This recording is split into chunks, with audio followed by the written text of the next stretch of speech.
2026년 중진공 정책자금 1월 5일부터 9일까지 신청 접수는 잘 하셨습니까?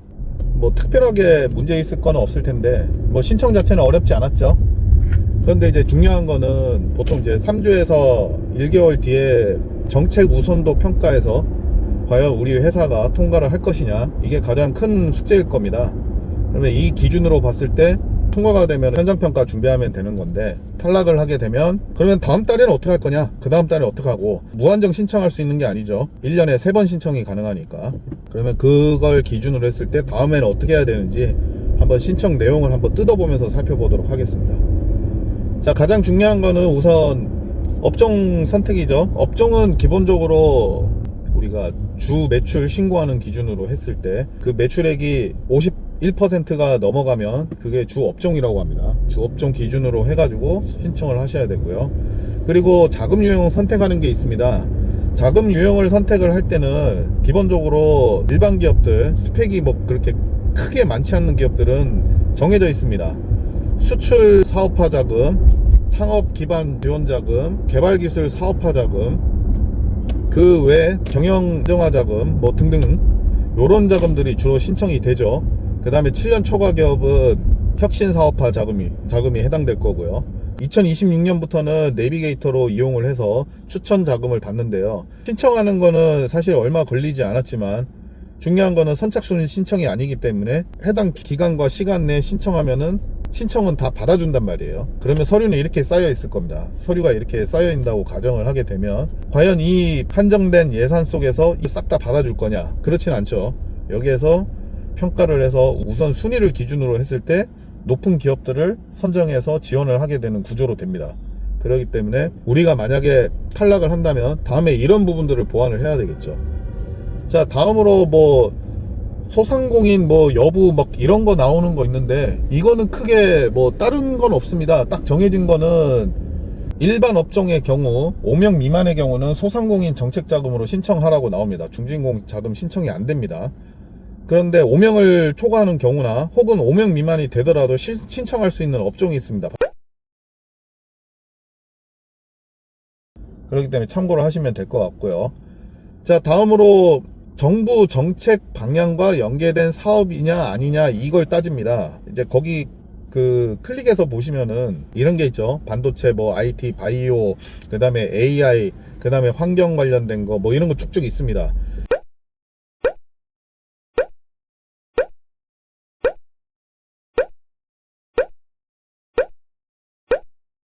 이런 것들에 해당되면 최대한 선택을 하시는 게 좋습니다. 그래야 정책 연계성에서 높은 점수를 받을 수 있습니다.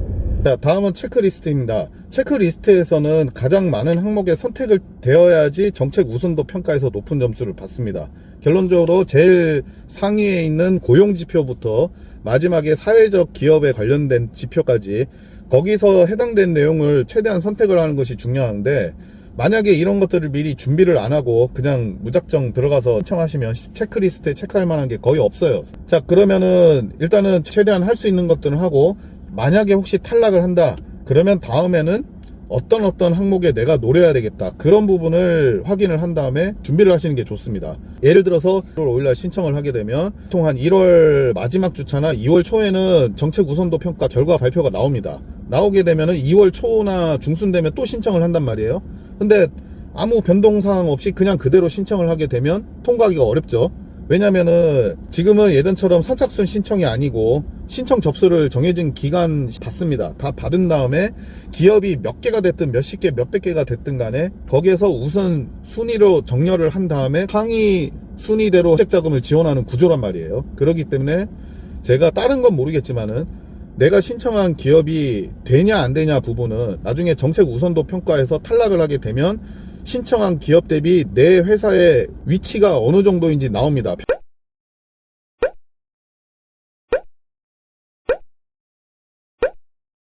평균인지 미달인지, 그러면 그걸 보고 부족한 부분을 보완해가는 방향으로 하시면 돼요.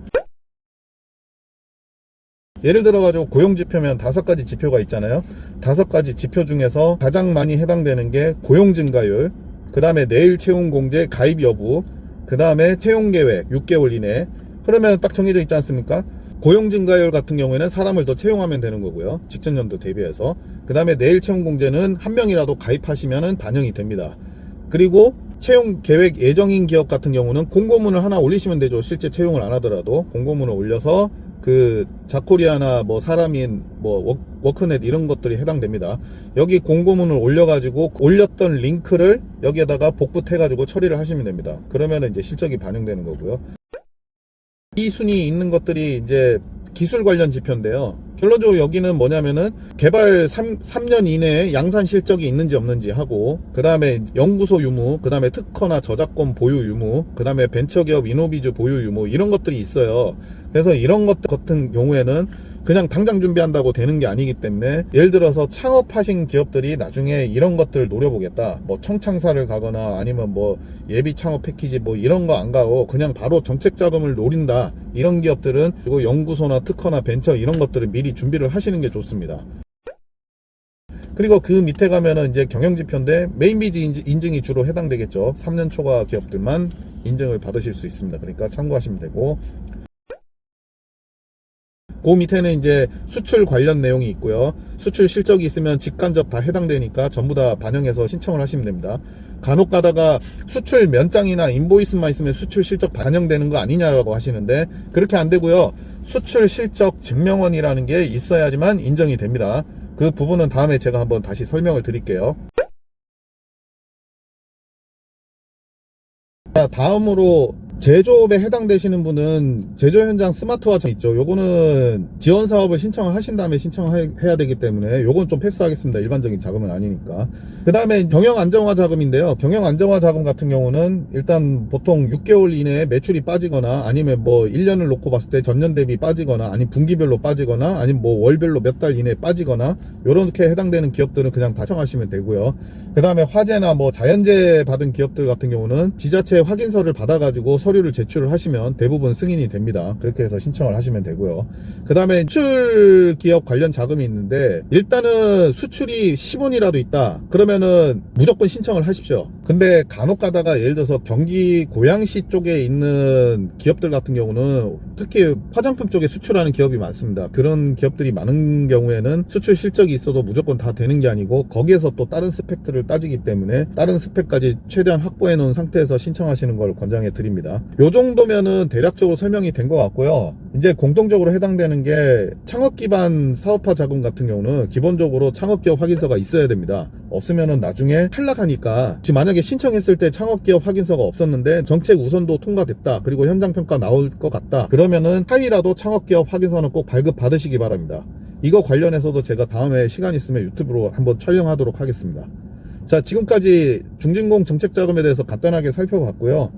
나중에 또 시간이 되면은 제가 지금 출장 나왔다가 운전하면서 지금 주차 잠깐하고 지금 촬영하고 있어가지고, 아까 보셨죠? 지금 밝았다가 지금 어두워진 거. 그래서 짬날 때 지금 촬영을 하고 있기 때문에 그 기회가 되면은 조금 더 깊숙한 내용은 그때 가서 다시 한번 다뤄보는 걸로 하겠습니다. 감사합니다.